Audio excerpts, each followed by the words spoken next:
এখানে একটু পরিপ্রেক্ষিতের জন্য একটা অঙ্ক লিখেছি। 130 দশমিক সংখ্যা থেকে 140 কে 2-এর পরিপূরক পদ্ধতিতে বিয়োগ করো। প্রশ্নটার ভিতরে একটু জটিলতা আছে, সেটা হচ্ছে 130 হয়েছে ছোটো সংখ্যা, 140 হয়েছে বড় সংখ্যা।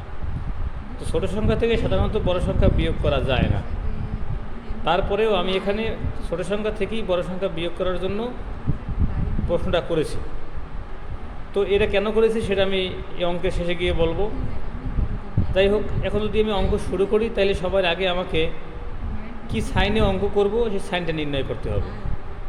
সাইন নির্ণয়ের জন্য আমি একটু যদি জুম করি, সেক্ষেত্রে 130 থেকে 140 দশমিক সংখ্যাকে প্রথমে আমি বিয়োগ করবো। যেহেতু আমাকে বলা হয়েছে বিয়োগ করো, 2-এর পরিপূরক পদ্ধতিতে বিয়োগ করো, এই জন্য দুইটা সংখ্যাকে আমি মাঝখানে বিয়োগ চিহ্ন ব্যবহার করব। তারপরে যেহেতু আমি অঙ্কটা করব যোগের মাধ্যমে বিয়োগ, এই অঙ্কটাই হয় যোগের মাধ্যমে বিয়োগ। যোগের মাধ্যমে বিয়োগ করাই হলো পরিপূরক। সেক্ষেত্রে যেহেতু ইন দ্য এন্ড একেবারে অঙ্কের শেষে গিয়ে আমি যখন যোগের মাধ্যমে বিয়োগ করব, তার জন্য আমি দুইটার সংখ্যার মাঝখানে আবার যোগ চিহ্ন আনবো। এখন যোগ চিহ্ন আনলেই মাইনাসটা কী হবে আমরা জানি, যার পিছনে সাইন মাইনাস থাকে ওই মাইনাসটা ওই সংখ্যার, অর্থাৎ এখানে আমরা দেখতে পাই 140-এর সাইন মাইনাস, অতএব 140-এর সংখ্যাটা কী হবে মাইনাস হবে। তো 140-এর মাইনাস আমি ব্র্যাকেটে নিয়ে নিলাম। আমরা যদি এখন এই দেখি মানের কোনো পরিবর্তন হয়েছে কিনা, এখানে যদি দেখি প্লাসে মাইনাসে কিন্তু মাইনাসই হয়। সুতরাং উপরে যে সাইন দিয়ে 130 মাইনাস 140 করছি, এই নিচের সাইন সেটা ঠিকই আছে, মানের কোনো পরিবর্তন হয় নাই, কিন্তু আমরা প্লাস ব্যবহার করতে পারছি যেহেতু মাইনাস সাইনটা 140-এর ভিতরে নিয়ে নিয়েছি। তা পরিপূরক করার জন্য আমাদের যে কাজটা করতে হবে সেটা হচ্ছে প্রথমেই আমরা যে দশমিক সংখ্যাটা তার বাইনারি মান বের করব।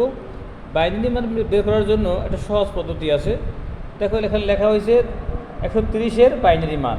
তো 130-এর বাইনারি মান কত হয়, এই জন্য অঙ্ক করার দরকার নাই, আমরা এই সিস্টেমটা ফলো করার চেষ্টা করবো। এখানে এটা ধরো তো, এটা হ্যাঁ, এখানে হচ্ছে দেখে এই 1-এর ডাবল 2, 2-এর ডাবল 4, 4-এর ডাবল 8, 8-এর ডাবল 16, 16-এর ডাবল 32, 32-এর ডাবল 64, 64-এর ডাবল 128।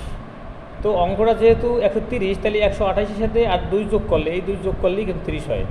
তা নিয়ম অনুযায়ী যে সংখ্যাটা আমি যোগ করতেছি এই 128 এবং 102, তাহলে মানে 130 হইল। এই দুইটা সংখ্যার জন্য আমি দুইটা 1 ব্যবহার করব, বাকি যে সংখ্যাগুলো যোগ করি নাই তার জন্য 0 ব্যবহার করব। তার মানে বাইনারি মানটা হবে কত, প্রথম 128-এর জন্য 1 এবং 2-এর জন্য 1, মাঝখানে 64, 32, 16 এবং 8, 4, অর্থাৎ 5টা শূন্য বসবে, 1, 2, 3, 4, 5 শূন্য, এবং এই একও যোগ করি তার জন্য একটা 0, 1 0।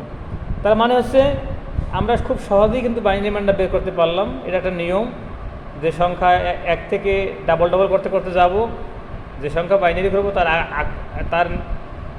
তার আগে পর্যন্ত যাব, অর্থাৎ তাকে ক্রস করে ওপারে যাব না, তারপরে ওই সংখ্যা দিয়ে যোগ করে আমি সংখ্যাটা তৈরি করব। যে সংখ্যা যোগ করব তার জন্য 1 নেব, যে সংখ্যা যোগ করবো না তার জন্য 0 নেব। খুবই সিম্পল। এরপরে যেমন দেখা গেল যে সংখ্যাগুলি কয়টা, এখানে 8 বিট হয়ে গেছে, 1, 2, 3, 4, 5, 6, 7, 8। আমরা জানি 8 বিট যদি কোনো সংখ্যা হয় পরিপূরকের ক্ষেত্রে, সেজন্য আমাকে করতে হবে কি 16 বিট রেজিস্টার করতে হবে।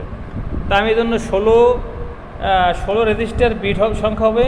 যেহেতু এখানে 8টা সংখ্যা আছে, বাকি 8টা সংখ্যা আমরা পিছনে 0 বসাই দিলাম, এই যে এখান থেকে এ পর্যন্ত। ওকে, এরপরে 40 একইভাবে, 140-কে একইভাবে আমরা বাইনারি করছি, ওই একই সিস্টেমে এখানে 128 যোগ কত 8, 36, 136 আর 4 যোগ করলে হয় 40।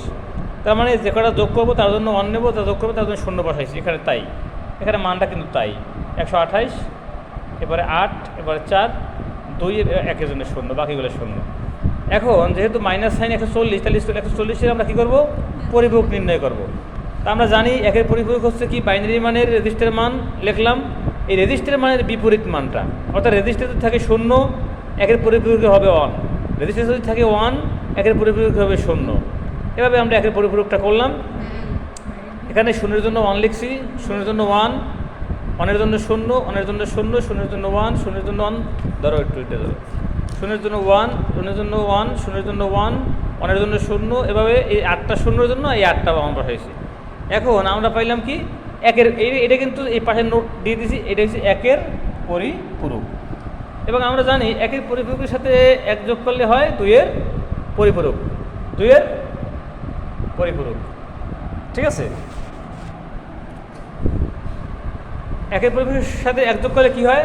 2-এর পরিপূরক। সেটা বলতে হবে তোমাদের, নাহলে তো ক্লাসটা তো আমি আজকে বোর্ডে যাচ্ছি না, কারণ তোমরা স্টুডেন্টের এটা একটা ইম্পর্টেন্ট ক্লাস, তোমাদের হাতে কলমে শেখানোর জন্যই কিন্তু আমি এখানে আসছি।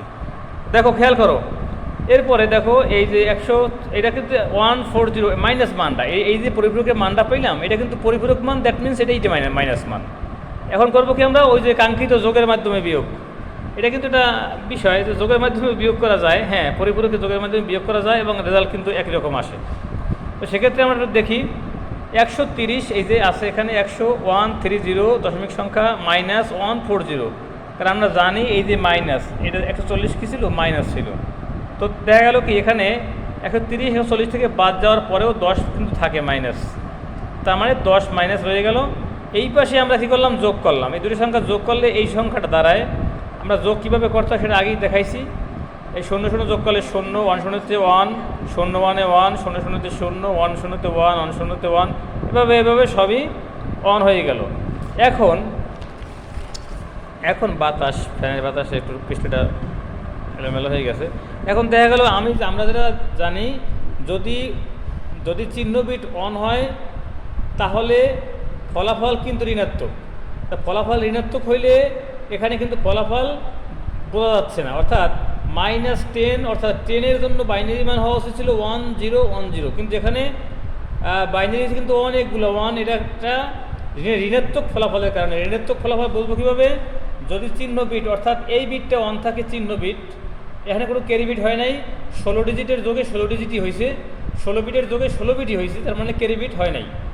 তার মানে চিহ্ন বিট ছিল কত? 1। চিহ্ন বিট অন থাকার কারণে ফলাফল ছিল ঋণাত্মক। এখন বলতে পারেন তাহলে এটা কী করছি? যদি ঋণাত্মক ফলাফল আসে সেক্ষেত্রে আমাদের শুদ্ধিকরণের প্রয়োজন হয়। শুদ্ধিকরণ করে আমরা দেখতে পারি যে 10-10-এর মতো বাইনারি হয়েছে কিনা। শুদ্ধিকরণ করতে হবে কীভাবে? আমরা যে যোগফলটা পাইছি, এই যোগফলটাকে আমরা একের পরিপূরক করব। একের পরিপূরক কি? ওই যোগফলের বিপরীত সংখ্যা, যা আছে 0 সেখানে 1, যেখানে 1 সেখানে 0, এভাবে আমরা বিপরীত সংখ্যা লিখবো। এটা হলো একের পরিপূরক। আর একের পরিপূরকের সাথে এক যোগ করলে হয় 2-এর পরিপূরক, অর্থাৎ এই সংখ্যাটা যে আছে এই থেকে এই পর্যন্ত, এটার বিপরীত সংখ্যা লিখছি আমি এটা হচ্ছে একের পরিপূরক, আর এর সাথে এই এক যোগ করছি 2-এর পরিপূরক। এরপরে যদি আমি যোগ করি এই সংখ্যাটাকে, তাহলে কত হয়? 0 1 0 1, বাকি সব 0 হয়ে যায়। তার মানে এটা শুদ্ধিকরণ করা হইলো এবং এখানে বাইনারি মান কিন্তু 10 করছে, এপাশেও কিন্তু এই 10, তার মানে আমাদের অঙ্ক সম্পূর্ণরূপে ঠিক আছে। কিন্তু বিষয়টা হচ্ছে, যদি এই ঋণাত্মক সংখ্যা আসে, এই ঋণাত্মক ফল আসে, সেক্ষেত্রে আমাদের শুদ্ধিকরণ করতে হবে। আর শুদ্ধিকরণটা হচ্ছে ফলটাকে একের পরিপূরক করব, 2-এর পরিপূরক করব, তাহলেই আমাদের শুদ্ধিকরণ হয়ে যাবে। ধন্যবাদ। যদি কোনো প্রশ্ন থাকে অবশ্যই প্রশ্ন কমেন্টসে জানাবে এবং আমার চ্যানেলটি সাবস্ক্রাইব করবে, বেশি বেশি শেয়ার করে অন্য লোককে দেখার সুযোগ করে দেবে। ধন্যবাদ সকলকে।